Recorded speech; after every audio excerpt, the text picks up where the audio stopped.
ओम श्री गणेशाय नमः। जय श्रीमन्नारायण, जय आदिशक्ति माता।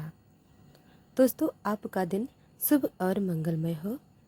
दोस्तों, आप हमारे चैनल पर 1 से लेके पूरे 10 अध्याय तक श्रवण कर चुके हैं। आइए आज कथा अध्याय 11 को श्रवण करते हैं। इसके पहले की कथा के अध्याय में आपने सुना था, महिषासुर दैत्य का दूत देवी के पास आया और उनसे महिषासुर का संदेश सुनाया।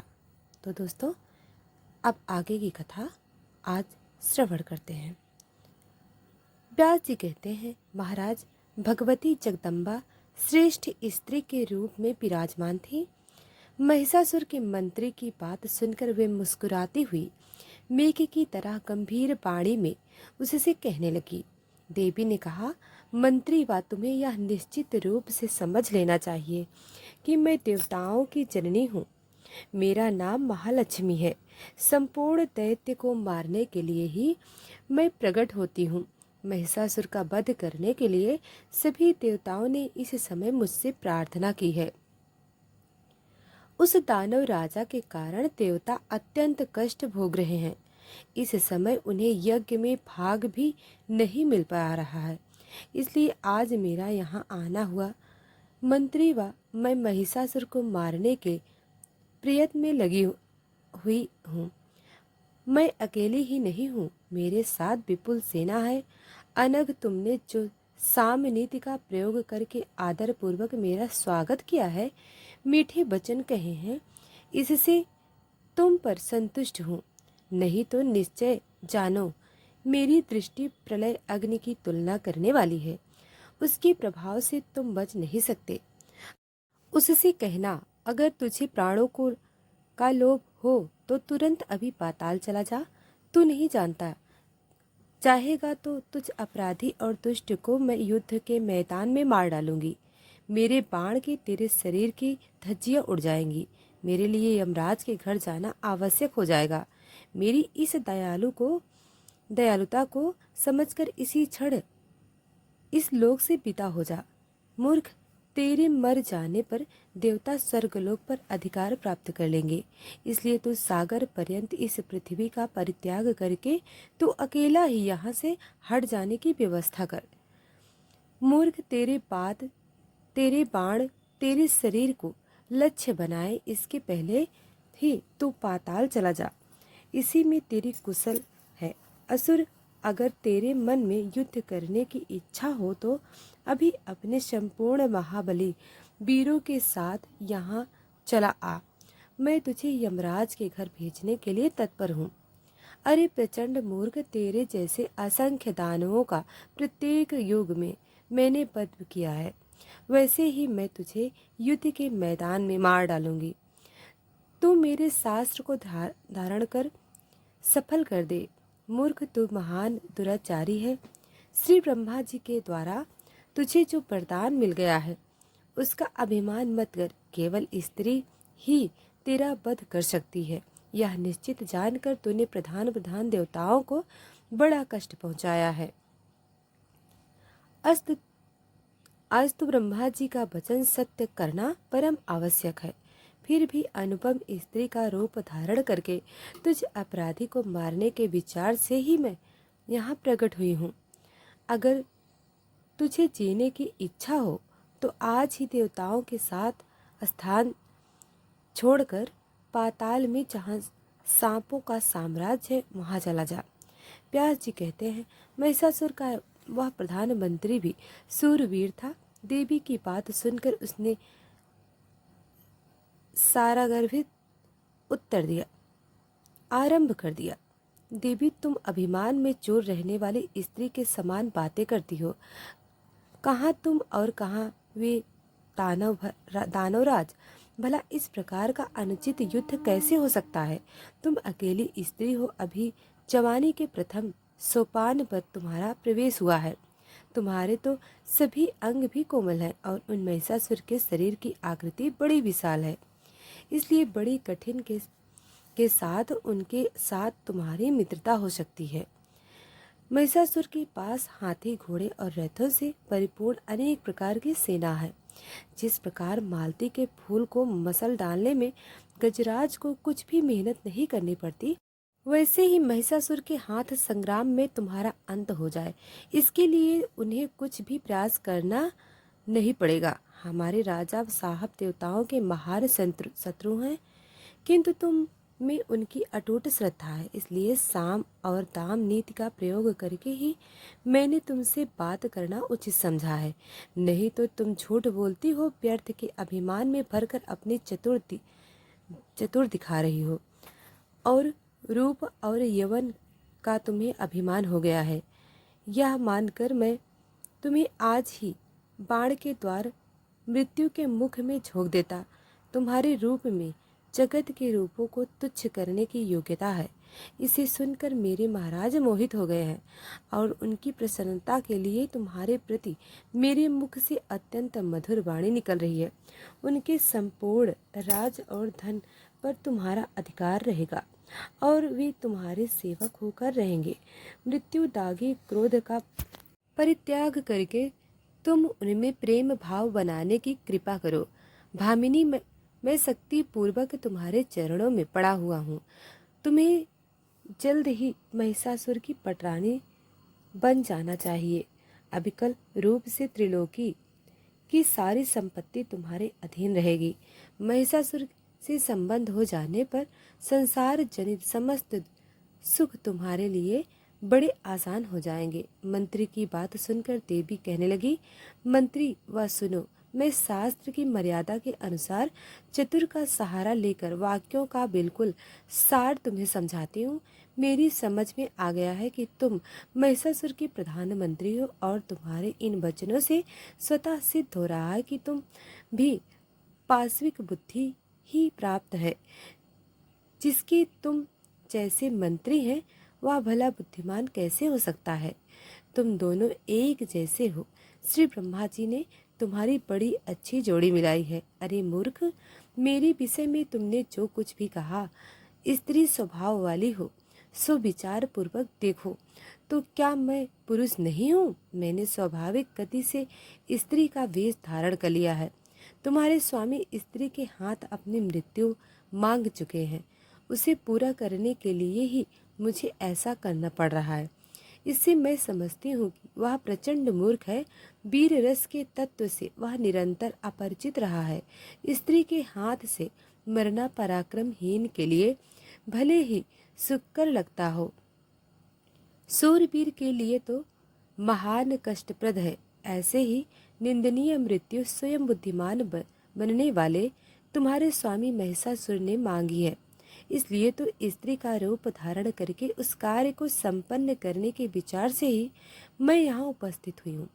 तुम्हारे धर्मशास्त्र विरोधी वाक्यों में से कैसे डर सकती हूँ। इसलिए तुम शीघ्र ही जाओ और अपने राजा को मेरी बात सुना दो। फिर वह तुम्हें जो आदेश दे वैसा ही करना। तुम्हें अगर प्राणों का मोह हो तो इंद्र स्वर्ग का राज्य करें, देवताओं को हविष्य प्राप्त करने की शुभ अवसर मिले, और तुम लोग रसातल चले जाओ। मूर्ख, संभव है दुराचारी महिषा के विचार इसके विपरीत हो। उस अवस्था में तुम लोग मेरे साथ युद्ध कर सकते हो। सभी प्रधान देवता युद्ध में परास्त हो चुके हैं। तुम्हारी यह मान्यता बिल्कुल निर्मूल है, क्योंकि दववश ब्रह्मा जी ने वर दे रखा है। इसी कारण ऐसी परिस्थिति बन गई है। श्री व्यास जी कहते हैं, भगवती जगदम्बा की बात सुनकर महिषासुर के प्रधानमंत्री ने विचार किया कि अब मुझे क्या करना चाहिए। युद्ध करना ठीक है या फिर महाराज के पास लौटकर चले जाना मेरे लिए आवश्यक है।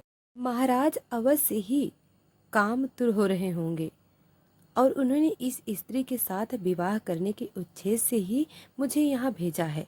तब मैं उनकी मानसिक सरसता का भंग करके उनके पास कैसे जाऊं। इसलिए उत्तम यही है कि बिना युद्ध किए ही राजा के पास पहुंच और उनसे निवेदन कर दूं कि वे शीघ्र स्वयं यहाँ आने का प्रबंध करें। वे महाराज महिषासुर बुद्धिमान में श्रेष्ठ हैं। उनके पास बहुत से निपुण मंत्रियों का समाज है, उनके साथ बैठकर वे कर्तव्य के विषय में निश्चित विचार कर लेंगे। सहसा इस स्त्री के साथ युद्ध करना मेरे लिए तो बिल्कुल अनुचित है, क्योंकि हार और जीत दोनों ही स्थितियों में महाराज का अप्र होने की ही संभावना है।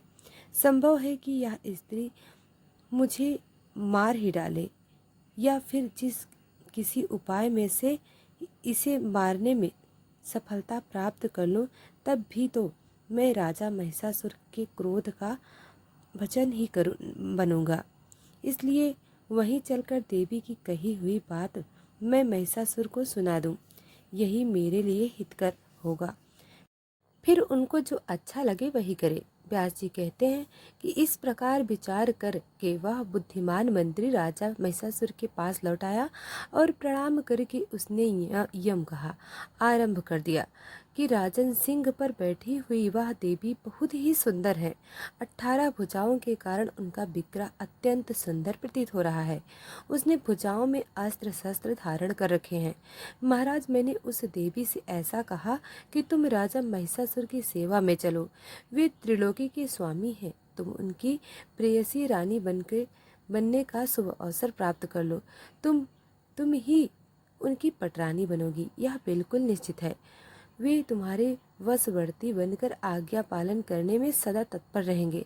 सुंदरी महिषासुर को अपना स्वामी बनाकर लंबे समय तक त्रिलोकी की संपत्ति भोगो और स्त्रियों में से सबसे अधिक भाग्यशाली नहीं बनने का अवसर भी प्राप्त कर लो। मेरी ऐसी बातें सुनकर हे महाराज, वह विशाल नेत्रों वाली देवी पहले तो अहंकार के बस में होकर की कर्तव्य विमोर सी हो गई।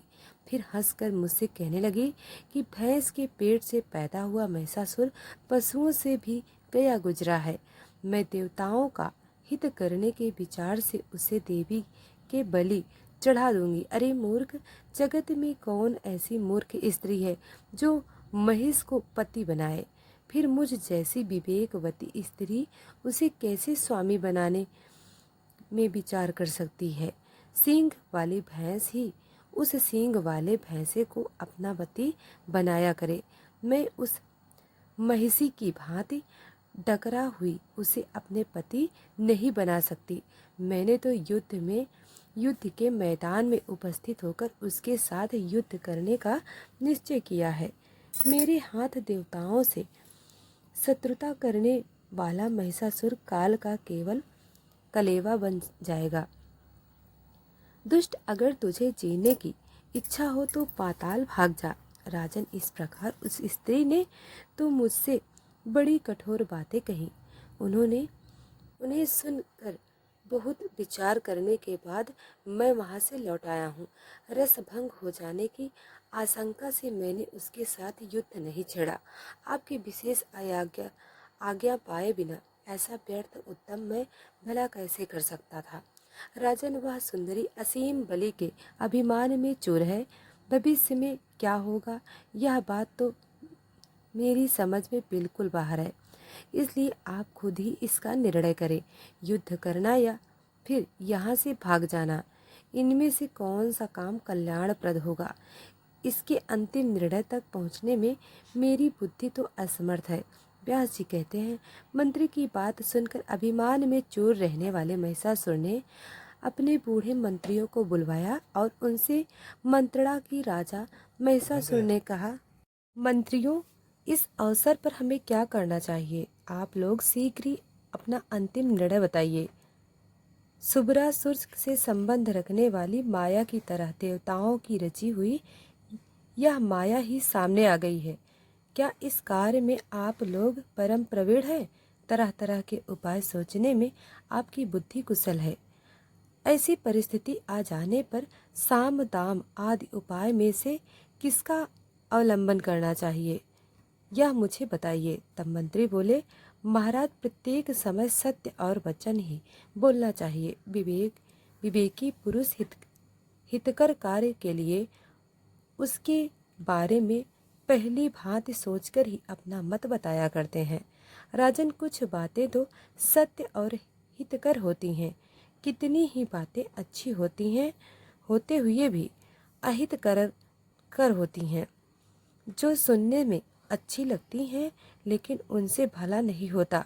जैसे औषध जगत में मनुष्यों को खाते समय कड़वी लगते हुए भी परिणाम में रोग नाश रूपी हित का साधक होता है। राजन, सत्य वचन सुनने और समर्थ करने वाले बहुत कम हैं। सत्यभाषी का मिलना भी कठिन है। श्रोता को प्रसन्न करने के लिए झूठी बातें कहने वाले वक्ता बहुत मिल सकते हैं। राजन, यह विचार बड़ा ही गहन है। इस अवसर पर हम कैसे क्या कहें किसी कार्य का परिणाम अच्छा होगा या बुरा, इसे त्रिलोकी में भला कौन जान सकता है। तब राजा ने कहा, एक बार सब लोग अपनी अपनी बुद्धि के अनुसार मत व्यक्त कर दें। सबके विचार सुनकर मैं कुछ सोचूंगा। कार्य कुशल पुरुष को चाहिए कि बहुत लोगों के मत को जानकर उस पर बार बार विचार करें, फिर जो कार्य हितकर लगे उसे अपनाने का प्रयास करें। व्यास जी कहते हैं कि राजा महिषासुर के ऐसे वचन सुनकर महाबली विरूपाक्ष उसे प्रसन्न करते हुए झट बोल उठे, राजन, यह तो एक साधारण स्त्री है। अभिमान में भरी होने के कारण इसके मुख ऐसे वचन निकल रहे हैं। केवल डराने के लिए ही इसकी ऐसी बातें हैं। इसे आप समझ लीजिए। स्त्रियों तो बढ़ा चढ़ाकर बहुत सी ऐसी बातें करती ही रहती हैं जिससे युद्ध में किसी प्रकार परास्त ना हो सकें, किंतु उनके झूठ और साहस को जानने वाला कौन पुरुष उनसे डर सकता है। राजन, आप तो त्रिलोकी पर विजय प्राप्त कर चुके हैं। इस समय एक साधारण स्त्री से भयभीत होना आपके लिए बिल्कुल अशोभनीय है। हाँ, किसी दीनहीन को मारने पर वीर पुरुष को जगत में कलंक अवश्य लग सकता है। इसलिए महाराज, मैं तो अकेले ही चंडी से युद्ध करने जा रहा हूँ। मैं तो उस अवश्य ही मार डालूंगा। आप निर्भय हो जाइए। कुछ सैनिक बस मेरे साथ रहे हैं। अस्त्र शस्त्रों से सज धज कर जाऊंगा, जिसे प्रचंड पराक्रम वाली उस दुर्द स्त्री को मैं परास्त कर सकूं। राजन, अब आप मेरा बल देखिए। सर्पम रस्सियों से बांधकर मैं उसे आपके पास ले आऊंगा, फिर तो वह सदा आपके अधीन होकर रहेगी। व्यास जी कहते हैं, विरूपाक्ष की बात सुन। दुर्द ने उसके वचन का अनुमोदन किया। उसने महिषासुर से कहा कि राजन बुद्धिमान, विरूपाक्ष की बात बिल्कुल सत्य है। आप तो स्वयं ही विचार कुशल हैं। मेरी भी कुछ प्रिय बातें सुनने की कृपा करें। अनुमान करने से मुझे तो ऐसा लग रहा है कि इस सुंदरी को कामदेव ने मत डाला है। अपने रूप के अभिमान में प्रमित रहने वाली स्त्री प्राय ऐसा ही बनाया करती है। उसकी हार्दिक इच्छा है कि उसे डरा धमका कर आपको अपने बस में कर लिया जाए। स्वाभिमानी स्त्रियों के यही तो हाव भाव होते हैं। महाराज, इनके इस अभिप्राय को पुरुष भली भांति समझ लेते हैं। महाराज, इस रहस्य को जानकर आपको भी रस युक्त व्यवहार करना चाहिए। उसके लिए साम और दाम, यह दो ही उपाय उचित हैं। यह सुंदरी क्रोध या फिर अभिमान में भरी रहने पर आपके अनुकूल हो जाएगी। उसी की तरह मीठे वचनों का प्रयोग करके मैं उसे आपसे आपके पास ले आऊंगा। राजन, बहुत कहने से क्या लाभ। उसे अब आपके बस में कर देना मेरे लिए परम कर्तव्य है। मैं अभी जाता हूँ और ऐसा प्रयास करूँगा कि वह दासी स्त्री की तरह निरंतर आपकी सेवा में लीन हो जाए। व्यास जी कहते हैं, विरूपाक्ष की बातें सुनकर रहस्य के पूर्ण जानकर ताम्र ने महिषासुर से कहा, राजन, अब आप मेरी भी कुछ बात सुनने की कृपा करें। मैं प्रणाम युक्त धार्मिक बात करता हूँ, जो रस और नीति से युक्त संयुक्त यह स्त्री पूरी तरह विदुषी जान पड़ती है। काम से आतुर होकर आपने प्रेम करने के लिए इसका आगमन नहीं हुआ। मानद इसके कहे हुए कोई भी वचन व्यज आत्मक नहीं है। महाबाहु, बिना किसी सहायक को लिए एक नवयुक्ति स्त्री ने आने का साहस किया है। यह कैसी विचित्र बात है। मन को मुग्ध कर देने वाली इस देवी का रूप भी बड़ा विलक्षण है। त्रिलोकी में किसी ने भी 18 भुजा वाली स्त्री को ना कभी सुना और ना देखा। इस कल्याणी में तो असीम पराक्रम भरा है। राजन, जितनी भुजाएं हैं उतने ही सुदृढ़ आयुध से सुसज्जित हैं। मेरी समझ में सारी बातें काल की करतूत लगती है। अब निश्चय ही कुछ प्रतिकूल घटनाएं घटने वाली हैं। मैंने रात में स्वप्न भी अनिष्ट सूचक ही देखा है। मुझे लग रहा है अब यमराज का डेरा यहाँ जम गया है। रात बीत चुकी थी, उषा काल हो गया था। उसी समय मुझे सपना आया कि घर के आंगन में काले रंग की साड़ी पहने हुए कोई स्त्री विलाप कर रही है। यह मृत्यु सूचक स्वप्न विचार है। रात में भयंकर पक्षी घर घर घूमकर रो रहे हैं। इससे मैं जानता हूँ कोई भयानक अनिष्ट का कारण अवश्य उपस्थित होने वाला है। परिणाम भी दिखाई दे रहा है कि जो वह स्त्री युद्ध करने के लिए निश्चित विचार करके आपको बुला रही है। राजन, यह स्त्री ना मानुषी है, ना गंधर्व और ना असुर ही। इसे तो देवताओं की रची हुई माया ही समझना चाहिए। मोहित करना इसका स्वाभाविक गुण है। इस अवसर पर मन में कायरता लाना अवश्य अवांछनीय है। जो कुछ भी हो, युद्ध करना ही उचित है। जो होना है महाराज, वह तो होकर ही रहेगा। प्रारब्ध से संबंध रखने वाले अच्छे या बुरे फल को भला कौन जान सकता है, और इस विषय में तो सभी अनजान हैं। कोई कुछ नहीं जानता, इसलिए मेधावी पुरुष को चाहिए कि विचार पूर्वक धैर्य धारण करके स्थिर बना रहे। राजन, मनुष्य के जीवन और मरण के विषय में देव का अमिट शासन चलता है, और त्रिलोकी में कोई भी ऐसा पुरुष नहीं है जो उसे विफल करने में समर्थ हो सके। तब महिषासुर ने कहा, महाभाग्य, तुम युद्ध करने के लिए निश्चित विचार करके जाओ। उस स्वाभिमानी सुंदर स्त्री को धर्म पूर्वक परास्त करके मेरे पास ले आना। अगर वह सुंदरी युद्ध में तुम्हारी अधीनता स्वीकार न कर सके, तब भी उसको तुरंत मार डालना। अनुचित होगा फिर किसी दूसरे ही प्रयास से उसे बस में करने का प्रयास करना। अजी, तुम तो सर्व ज्ञान संपन्न वीर पुरुष हो। काम शास्त्र में भी तुमने सर्वोत्तम योग्यता प्राप्त की है। जिस किसी भी उपाय से उस सुंदरी को बस में कर लेना परम आवश्यक है। वीर महाबाहु, तुम अभी एक विशाल सेना साथ लेकर जाओ। जाकर बार बार विचार करके उसके हार्दिक अभिप्राय को समझने का प्रयास करना। काम अथवा बैर किस उद्देश्य को लेकर यहाँ आई है, यह जानना बहुत आवश्यक है। या फिर वह किसकी माया है, सबसे पहले यह निश्चित करके उसके अभिलक्ष्य कार्य पर विचार करना चाहिए। इसके बाद अपनी योग्यता और उसके बल के अनुसार युद्ध करना उचित होगा। वह जैसी चाहती है उसके मन के अनुसार ही तुम्हें व्यवहार करना चाहिए। व्यास जी कहते हैं, ताम्र का मस्तक मृत्यु का आसन बन चुका था। उसने महिषासुर की सारी बातें सुनकर सेना अपने साथ ले ली और महिषासुर को प्रणाम करके वह युद्ध करने चल पड़ा। तो ये समय रास्ते से उस आत्मा दानव को यमराज के पथ को प्रदर्शित करने वाले बहुत से सुंदर अपशगुन दिखाई पड़े। उसका मन भय और चिंता से व्याकुल हो गया।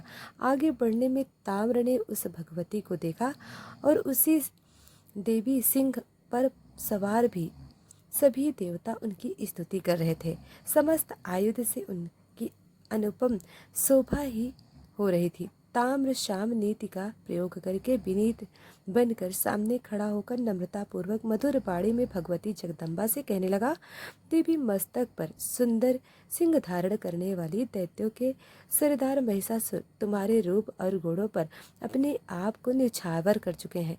तुमने अपना विवाह करने के लिए उनकी हार्दिक इच्छा की विशाल नेत्रों से शोभा बढ़ाने वाली है। सुंदरी महिषासुर देवताओं के लिए भी अजय, तुम उसकी इच्छा पूर्ण करो। भोरु, तुम्हें इतने सारे आयुध धारण करने वाली भला क्या आवश्यकता है? कमल जैसे कोमल या तुम्हारे हाथ पुष्पों को गेंद करने योग्य भी रूपी धनुष को ही होते हैं। इस धनुष की क्या आवश्यकता रह जाती है? देवी तुम्हारे कटाक्ष जोग बाण है, फिर इन अलौकिक बाणों से भला क्या प्रयोजन है? संसार में युद्ध का को दुख का मूल कारण समझा जाता है। इस तरह जानकर मानव को युद्ध कभी नहीं करना चाहिए। लोभासक्त अनुरागी व्यक्ति ही परस्पर लड़ते फिरते रहते हैं।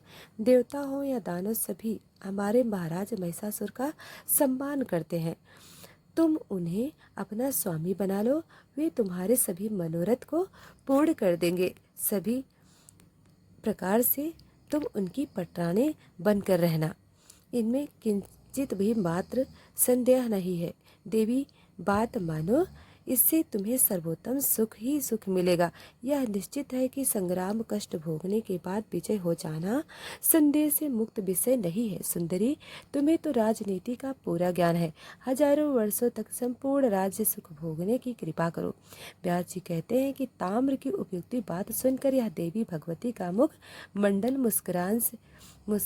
मुस्कान से भर गया। फिर मेघ की भांति बड़ी बड़ी गंभीर वाणी से वे ताम्र से कहने लगी, ताम्र, तेरा मूर्ख स्वामी महिषासुर अब मृत्यु के गले लगाना चाहता है। उस अज्ञानी के ऊपर कामदेव के बाण का असर कर गए हैं। तू जा और उससे कह दे, जैसी तेरी जन्मदाता भैंस है, तो जो घास फूल खाकर तगड़ी बनी रहती थी, जिसकी लंबी पूंछ है, बड़ा सा पेट है और सिर पर सींग सुशोभित है, मैं वैसी नहीं हूँ। तो दोस्तों, आज की यह कथा अभी हम यहीं पर समाप्त करते हैं। हम आगे की कथा कल सुनाएंगे। तो दोस्तों, वीडियो को लाइक सब्सक्राइब अभी तक नहीं किया है तो अभी कर लें। धन्यवाद।